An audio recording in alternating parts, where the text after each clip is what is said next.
This is one of my favorite cars on sale today. For under $35,000, I challenge you to find something more fun and theatrical than this Elantra N. A couple months ago, I drove it around Atlanta Motorsports Park to get a sense of its limit, but now I've just spent a week seeing how it is to live with. So let's break down my experience and how it compares to a couple other cars.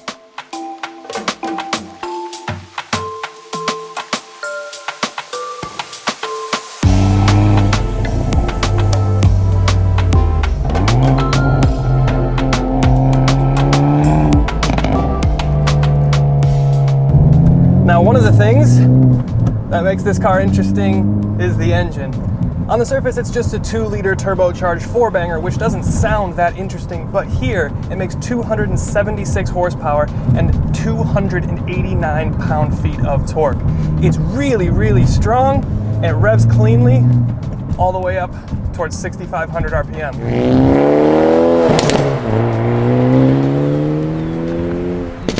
But what's more than that is the sound that you get when you rev it out.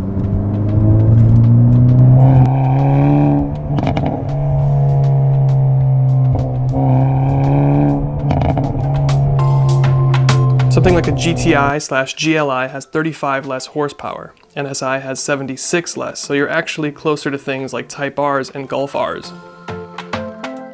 Now, one really nice thing that you get here is a really good manual transmission. The shifter's a nice ball shape, it's got a nice, precise, short throw to it. The pedal box is fantastically spaced for heel and toe, but if you didn't want to bother with all of that stuff, there's a big red button here on the steering wheel that says Rev. Now, this will control your auto rev matching on downshift. So if you don't want to heel toe, you can press this button and it'll automatically match the revs for you, unless you're in eco mode.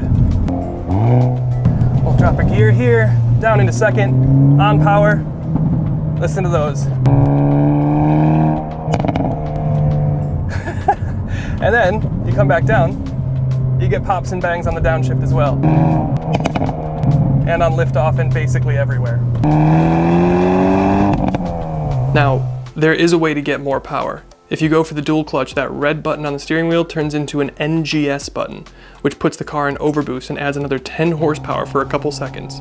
Personally, I'll stick with the stick. And then, as we get to a corner here, downshift a couple. What you get here is a front wheel drive car. So up front you have what Hyundai's calling their corner carving differential, or their ELSD. And what this does is gives you a really, really good sense that all of the power is getting down to the wheels. The nice thing too is that in your customizable N modes, you can tailor how you want the LSD to react. This diff just does a really good job at keeping the car planted, getting the power down to the ground, and that's also helped by the Michelin PS4 tires up here. This Elantra N loves to dive into a corner. That diff is great, but credit also goes to the Michelin PS4S tires. They're super grippy and aggressive, but for winter you'll probably want to swap them out. There's really only one issue with the front end, and that's the torque steer. On throttle, especially around the off-camber corners at ATL Motorsports Park, I did feel quite a bit of torque steer, which is something that you don't get from a Type R. At dinner after our track day, and speaking with some other journalists, they said they didn't mind the torque steer, and the Type R steering felt too video gamey. So I guess you'll have to decide for yourself what you like better. And now is probably a good time to talk about dynamics. So, yeah, overall, the steering is great. There's a nice weight to it. It loads up in a corner nice and progressively, and I do feel a lot through this rack. It's electronic power steering, obviously, but you do get a good sense of what those front tires are doing. But then when we start to talk about the suspension of the car, it's an electronically controlled adaptive damper, again, on a $32-ish thousand car. I mean, that's incredible. Obviously, in full N mode with everything stiffened up, it does get pretty stiff, but I'm not really gonna cruise the highway like that, so it's nice to be able to have an adaptive damper to kind of soften things back when I wanna relax. Soften back into eco or normal mode, this thing's actually super livable. But this is an N car, so its main goal is to be good at the limit, and they've actually upped the limit of this thing, starting with the ground up chassis. Behind the rear seats and in the trunk, you'll see red scaffolding back there, which is essentially some tower bracing that Hyundai has added to stiffen up the chassis to give it a little bit more sense of plantedness and less give and compliance into a corner. It's a fantastically balanced chassis. It's nice and rigid. I never feel like there's really any slop in a corner. It loads up well. And the only thing that I'll complain about with the dynamics is that you do get a bit of torque steer. So what it comes together as then is something that has a fantastic split personality. It can be soft and livable if you're going to daily it to work on Monday, and you still get plenty of childish theatrics. How could you not love that? Having spent a full week with this thing, it really has confirmed my suspicion that you can get everything from this car. It has the right power, it makes the right noise, it's got great dynamics, and it's also all while being able to soften it back and get to work on Monday in a supple and quiet ride. So with that, let's step outside, dive a little bit deeper.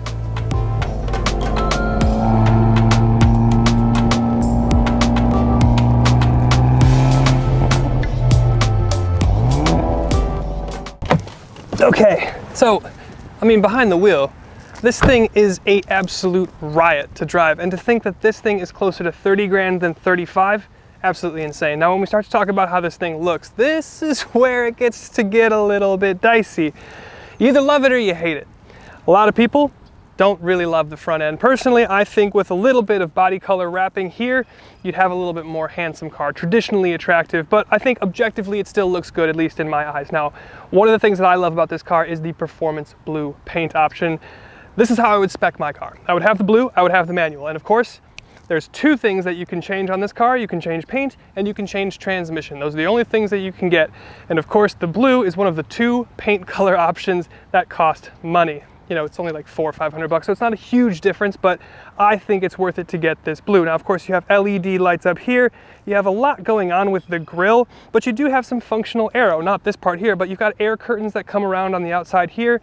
And then one thing to be aware of around the front, sides, and the rear of the car, you're gonna have red accenting all the way around the bottom half. Of course, you got your N badge up here. And then as we start to get around the side of the car, you start to see that this is like a smaller compact sedan, but you wouldn't really be able to tell by looking at it. It looks pretty long, and Hyundai's done a lot with the styling to kind of break up the design and make it look a little bit more interesting, and we'll get to that in a minute. What we have here is 19-inch wheels wrapped in Michelin Pilot Sport 4S tires, and this is a huge part of why this car is so much fun behind the wheel. This is a fantastic tire, lots of grip, lots of front end bite. One of the things that I talked about behind the wheel is you will get a good amount of torque steer under load, especially on off-camber corners. So this does a pretty good job at keeping all of the power getting down onto the ground and getting you moving. So that's really nice. Red painted N brake calipers, and of course, red N here all the way back. From the side, like we said, there's a lot of styling and body lines going on. We've got our Hyundai traditional Z cut that we're used to seeing in the Elantras, but you get a lot of black accenting too. The wing mirror, you get your shark fin for your radio antenna, all of your window treatments are blacked out, so objectively it's still a very handsome design. Now, one thing you're very aware of, no sunroof. That's because this comes with the manual. If you get the DSG, you will get the sunroof, but to me, I'll forego the sunroof to get the 3 pedals. Again, just me. Around the back here, we have very angular design. We got 1, 2, 3, 4, 5, 6, like 6 creases on just like the rear third or rear quarter panel. It's a lot going on, but hey, I think it's still all right. This back wing, especially now that it's finished in black, reminds me a lot of Batman. There's a lot of angles and geometry. It's kind of like a Christian Bale Batman, not so much the moody Robbie Sparkles Batman, but it still looks pretty good. Underneath, you've got your full width LED tail bar. Makes kind of an H design with the running light. I think it looks pretty good, looks upscale. Another thing that looks upscale is the Elantra script out on the back tailgate here, along with your N badge. And then of course, the basically entire lower bumper treatment and the diffuser is black, but it is wrapped around with that red accenting from, I guess, the front of the car. It's made its way all the way back here. You do have a red reverse, or I guess it's just a marker light. It's not a reverse light, but you do have a center light down here in your diffuser, and you've got your dual exhaust. And this exhaust has more customizability than some cars have drive modes. So we'll talk about that when we get to the interior here.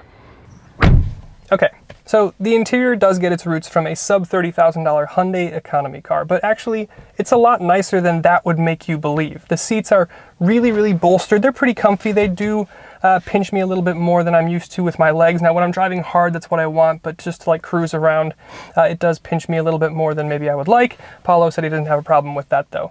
The seats are super nice though. They're leather, they're Alcantara, there's blue stitching, there's blue perforation, some design elements. And then one of my favorite things is that you have the N badge in your seats that light up. You know, that's so BMW M3 and M4 that it's just kind of cool, you know? And I like that this car doesn't take itself super seriously.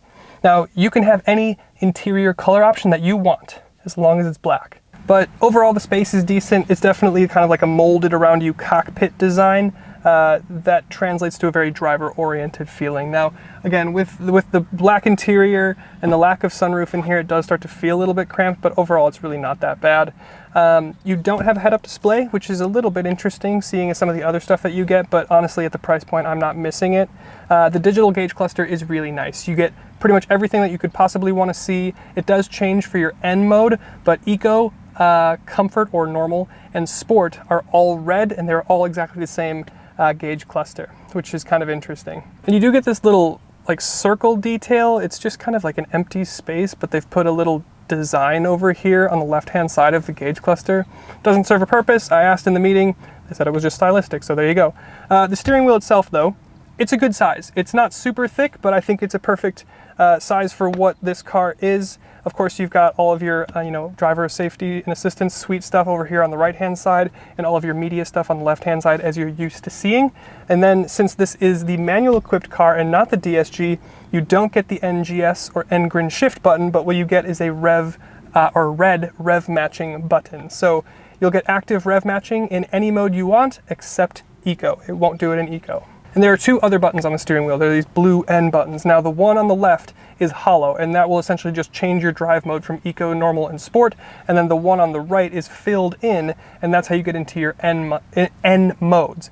And when you hold it, you can go into the infotainment system and you can customize everything from your engine response, your steering weight, how you want your ELSD and your N corner carving differential up front to react, how you want your exhaust to sound, how you want like everything at all. And the cool thing, as we start to talk about this exhaust, like I said, this exhaust is a valved exhaust, so it'll be quieter in certain modes, and then of course in N mode and Sport mode you get the louder treatment with the crackles and the pops, and it's more animated. But you can actually change the tone if you really want to. So you can have it in Sport, I think race car, and then TCR. So there's not a huge difference, at least that I've noticed, between the sounds, but it's just crazy to think that you have that much customizability from even an exhaust perspective on something that's this price. And speaking of your infotainment system, you hit the home button here, and then you hit the N mode button, and you can see a whole host of information. You've got your throttle percentage, you've got your telemetry, your brake pressure, your engine oil temperatures. You can log your 0 to 60 times, you can log lap times, and you can go to this circuit button here, and that, you can select like your favorite tracks and log your lap times on here. You know, we have a great relationship with Road America that they let us test some of the cars that we get here on Downshift around that track. So we could use Road America here. We could go to Atlanta Motorsports Park, which is where I first drove this car, and that's a super fun track as well. So it's just, some of the stuff that you get in here is really cool and really surpasses the price point of what you're paying to get some of the theater and some of just the fun stuff in here. But on the flip side, you do get normal stuff in here too. You do get the sounds of nature that, I love to, kind of jab at a little bit on these Hyundai cars, but it's kind of cool. You do get wired CarPlay and Android Auto, which makes sense at this price point. You do get a quiet mode in here, which is something that we saw on the Palisade for the first time, and that of course brings all of your speaker volume and stereo volume up to the front seats and quiets things down back there in case your kid needs to sleep. Now make sure that you have your exhaust in that quietest setting if you're going to use quiet mode, because otherwise you're defeating the purpose. Generally though, the interior comfort is pretty good. Make sure you sit in the seats before you buy this thing. I can't buy a Focus RS because it pinches my shoulders so much.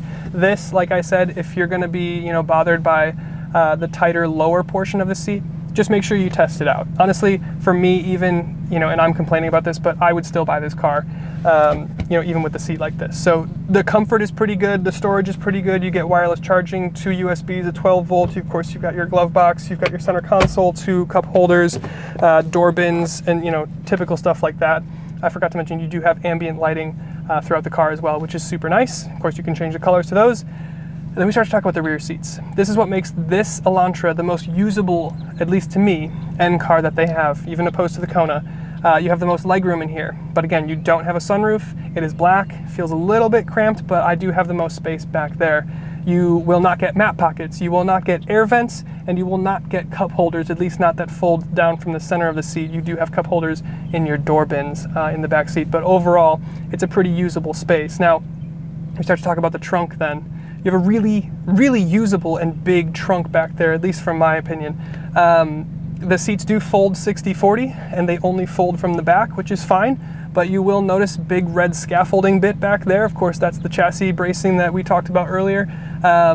Don't worry about it. It's not a problem, generally speaking. It doesn't hurt the volume of your car, and you can unscrew that and take it out if you need to fit something, oblong in the car for, a short distance. If you get like a TV from Target or something, you can take that bracing out with a couple bolts and put it back in. So overall, in my opinion, since the rear seats are more roomy and the ride and cabin isolation is so much better on this even than the Kona, I have to say this is probably the most usable N car on sale today. So I think that's probably a good time to get into the final thoughts.